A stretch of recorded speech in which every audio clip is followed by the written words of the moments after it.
Welcome to Bench Racing 1320. My name is Brandon Mudd, and we are relaunching the podcast with a couple of changes. Before, we worked with CompetitionPlus.com and worked with Bobby Bennett. Great website, great guy, and we were very pleased to be affiliated with Competition Plus, one of the top drag racing websites on the web. So, again, big thanks to Bobby for getting us our start. What we're doing now is something a little different. Instead of just a 3-minute podcast with, some excerpts from some interviews, now we're just going to run the entire interview. One of our first interviews on bench racing was with Keith Haney. As I'm sure you know, incredible guy to talk to, loves to talk. So when we ended up with this 24-minute interview from Keith and had to cut it down to about 60 seconds worth of audio clips, it seemed like we were really losing a lot of what makes Keith Haney, Keith Haney. So we decided to change the format up a little bit, and now we're going to run the full interview. And our first interview is one that we were pretty stoked about and had a great time talking to him. Mike Bowman.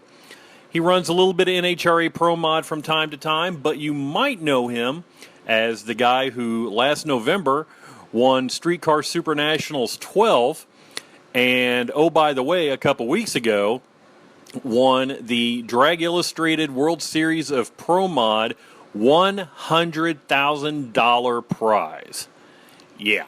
So Mike definitely was excited about talking about those two things. And we're going to find out a couple of things from Mike. We're going to find out whether or not he's returning to Streetcar Super Nationals, which, by the way, Streetcar Super Nationals 13 coming up November 16th through the 19th at the Strip at Las Vegas Motor Speedway. Visit streetcarsupernationals.com for more information, or check out their Facebook page. The Facebook page tends to have all the best info, so be sure to check that out, and through the Facebook page you can find the event page, which Mel Roth keeps updated religiously, so you can find more about that. And I want to thank the Streetcar Super Nationals 13 for being a partner with our new endeavor. Also want to thank Morrow Brothers Ford, located in Greenville, Illinois, near St. Louis.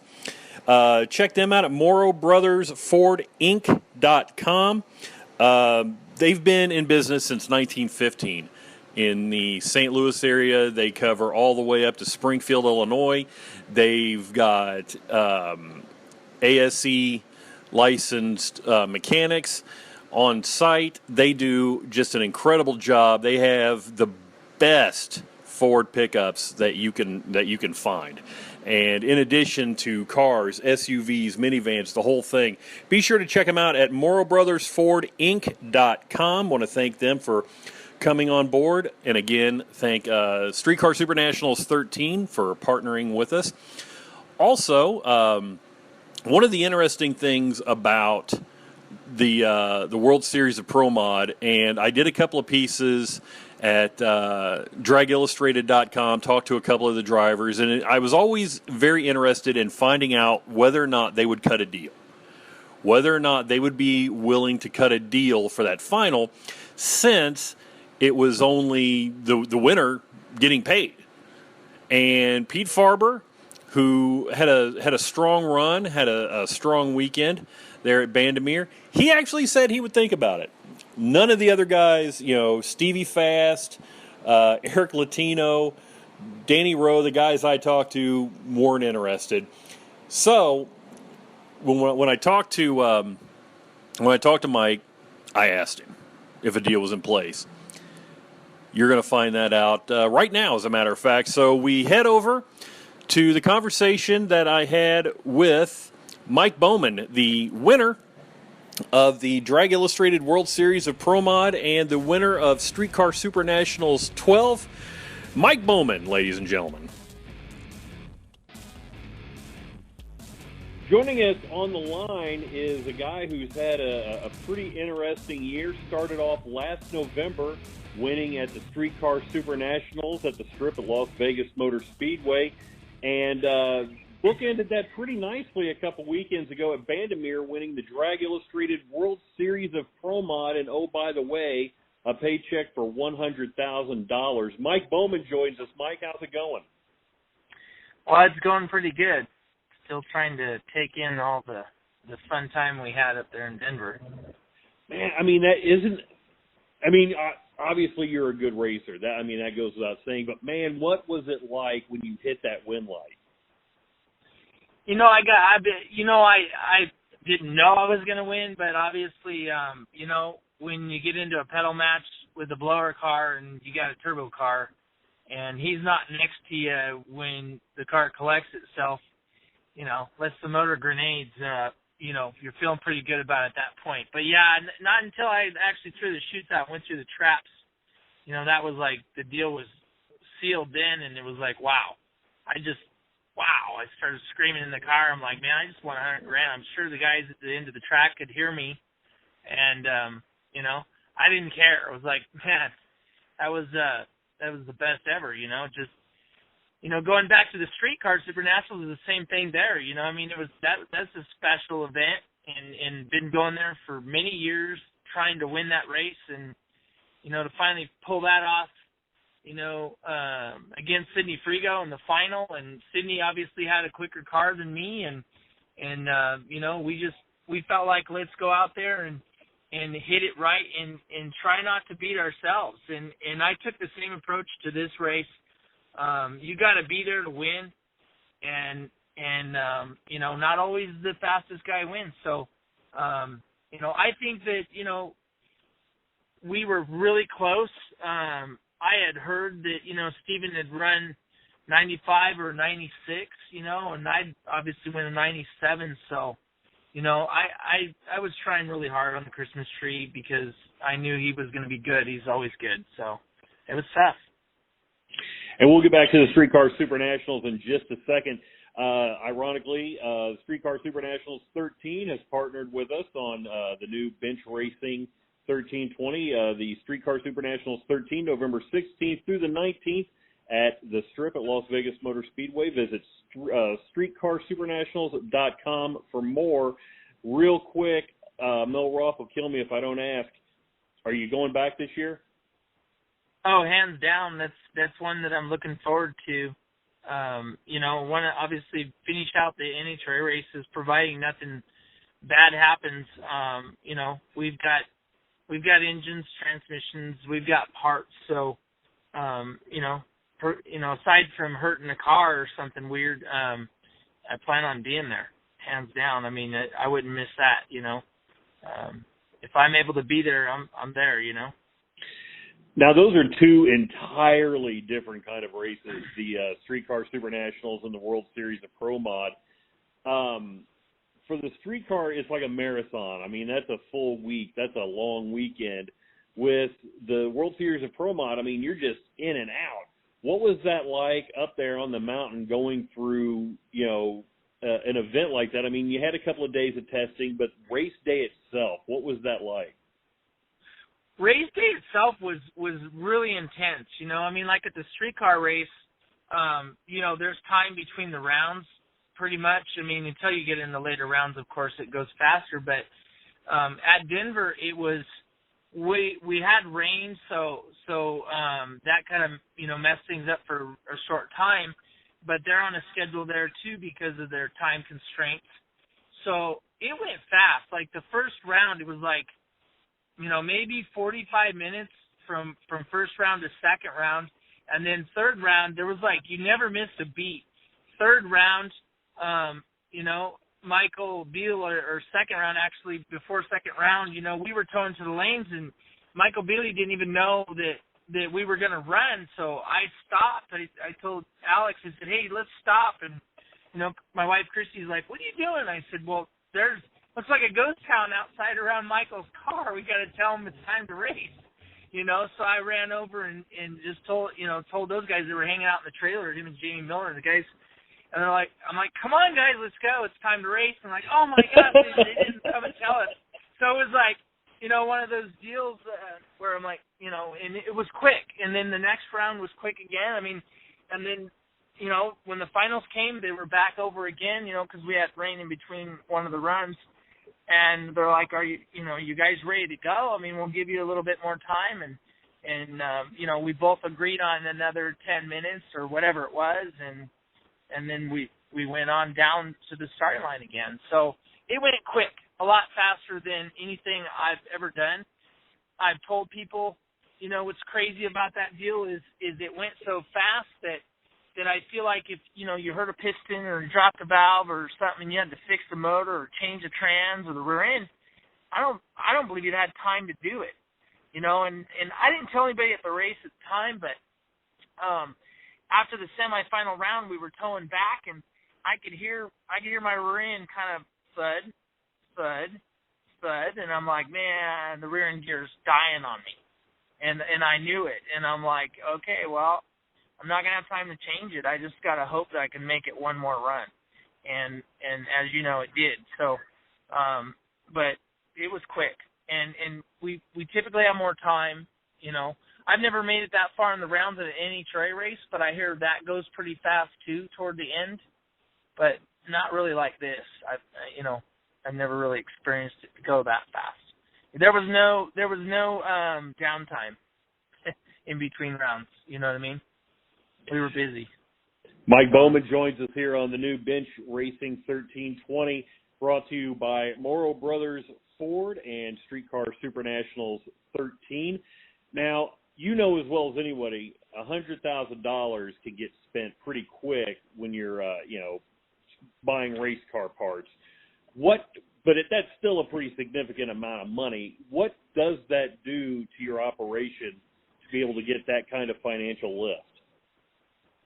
Well, if I were to need to buy parts, you could obviously put another motor together, but Uncle Sam's gonna want their portion. So after that's done, you're gonna lose pretty near half of that. So, I always tell people it's like, well, I'm not probably gonna buy parts with it. I'm more so looking at, well, I owe money on my toter home, so maybe I can pay off my toter home. so that's kind of what I'm thinking. Of course, my wife's like, well, we can do this to the house and we can do that to the house. And I'm like, yeah, but I can't write that off. So we need to stop and rethink this. So, but yeah, no, it is a lot of money. It's like winning 10 NHRA races at one time. That was one of the things when I was driving back. I was just like, it takes a little bit. You're taking it in, and it's like, man, I just won like 10 NHRA races at one time. That's pretty awesome. And it's like, I can't wait to go back and do it again. You know what I mean?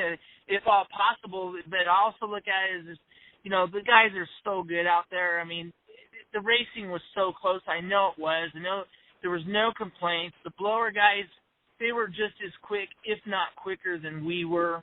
Some of the, there were several blower guys. I know they're not talking about it, but I know that they were quicker than me. And we were all really close. Don't get me wrong. It's all settled on the starting line. But at the end of the day, I can't wait to go do it again. But it almost feels like, wow, I don't know if I can do that again. It's kind of like a once-in-a-lifetime thing, So, I mean, I figured I had a pretty good car. When I rolled it out of the trailer on Tuesday, everybody was kind of making the half-track, three-quarter track type runs. And, I changed everything to be there. And I rolled it out of the trailer, and call it luck, call it whatever you want, because there's, plenty of luck in drag racing. But I rolled that thing out with 597 on the first hit, and Sporty Bandamere comes over to my buddy Brian, and he says, Brian, I don't know if you know this. I know I can't say anything. I want to scream out loud how awesome that was. He's like, dude, you just made the first 5-second run ever at Denver.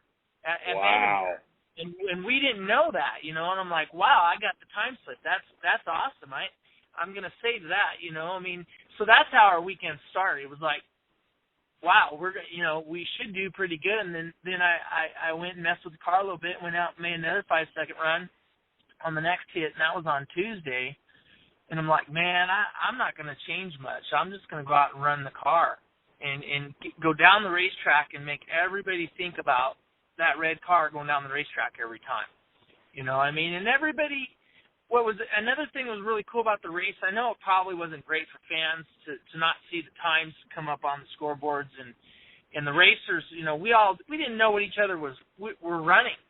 And that can be interesting because we live and die by what did Steven run in the previous round? What did he run in the round before that? Well, even if it's 2 or 3 rounds away, you know what he ran each round, and then you analyze, okay, well, I need to do this or I need to do that.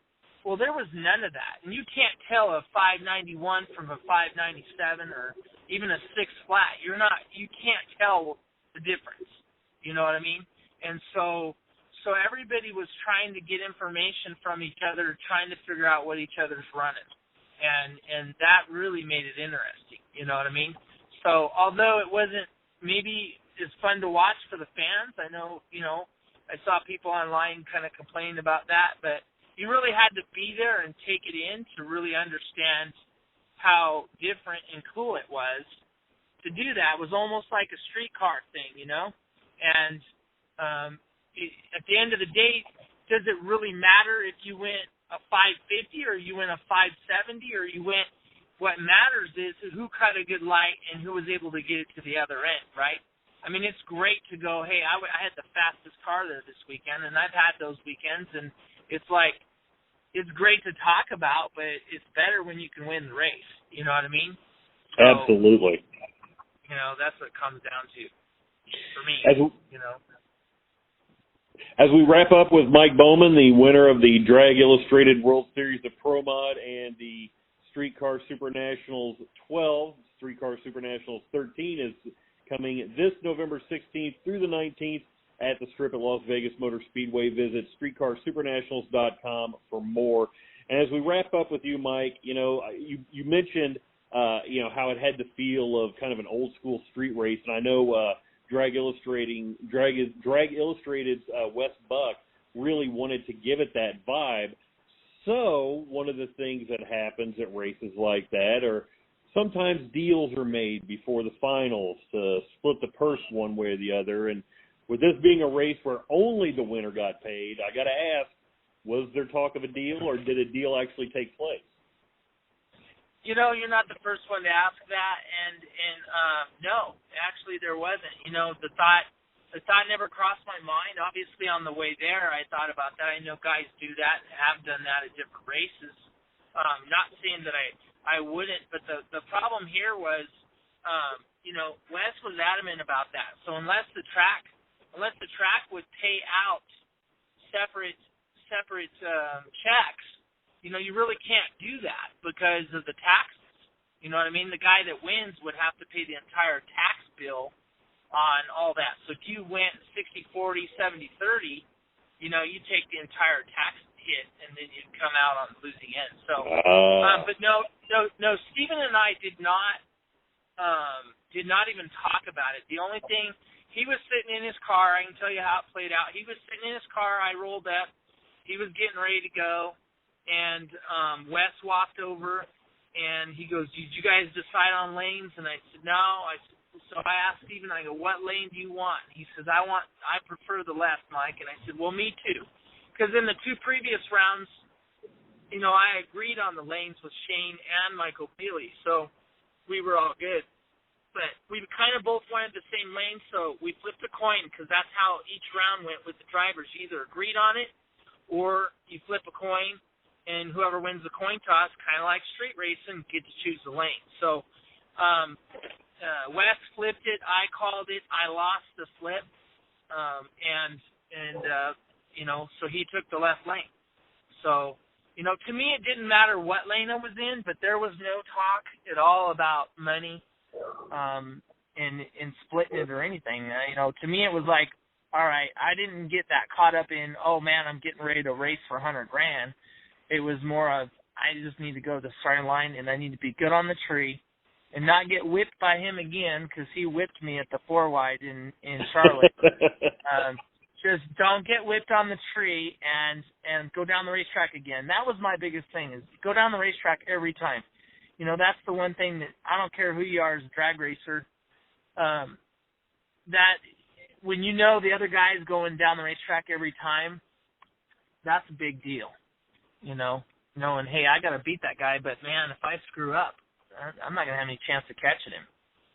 So, but I think that we both thought that the track just kind of went away in the evening like that because it was getting late and cold, and so I think that's why both cars took the tire off. It's too bad that we couldn't have had a good, clean run out of both of us. I think that was kind of disappointing because I think the fans would have liked to have seen 5-second run up there come up on the scoreboard. But it's too bad that didn't happen. But there's always next year, and we're gonna try that much harder to be a little bit quicker next year. And just like the streetcar race, man, if we can get people to come out. You can't really understand. If you've never seen these pro mods run, you need to come out and watch them because they're going so fast. And if you're not at the starting line to see how unbelievably fast they are, go down to the other end and be there when they come swinging through. I can be towing back and watching cars come through, and it excites me. You know what I mean? Because they're just to hear them and see them come swinging through at almost 260 miles an hour. I mean, for door cars, that's moving. You know what I mean? You are absolutely correct. Mike Bowman, thanks again so much. Congratulations again on what's been an incredible 12-month span for you, and we look forward to seeing you in Vegas for Streetcar Super Nationals 13. Thank you, Brandon. I can't wait to be there. All right, great conversation with NHRA Pro Mod veteran and Drag Illustrated World Series of Pro Mod champion and Streetcar Super Nationals 12 champion. Mike Bowman joining us there.